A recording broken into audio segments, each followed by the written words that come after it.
Dalam rangka memutuskan penyebaran COVID-19 di tingkat sekolah, ratusan guru di Kecamatan Tenom, Kabupaten Aceh Jaya, Aceh mengikuti vaksinasi pada Senin pagi. Penyuntikan vaksin bagi para guru ini merupakan salah satu rangkaian kegiatan vaksinasi massal yang sudah berlangsung sejak tanggal 14 Juni yang lalu. Pelaksanaan vaksinasi mulai dari guru tingkat sekolah dasar, sekolah menengah pertama, sekolah menengah atas, hingga guru di tingkat taman kanak-kanak.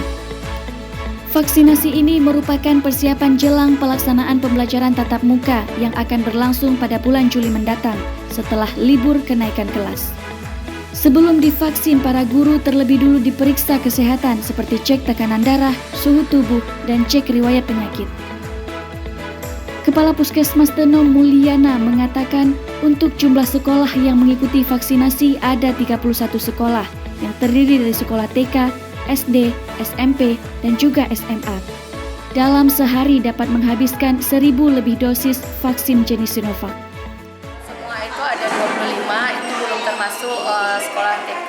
Total semua yang sudah kita vaksinasi itu sampai dengan jam ini 1.013 orang.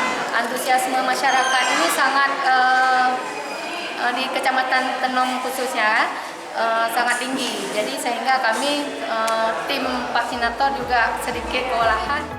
Usai divaksinasi, para guru juga diminta untuk tetap patuhi protokol kesehatan saat berada di luar rumah sehingga dapat memutuskan penyebaran COVID-19 di tingkat sekolah. Supriyadi, Aceh Jaya, Aceh.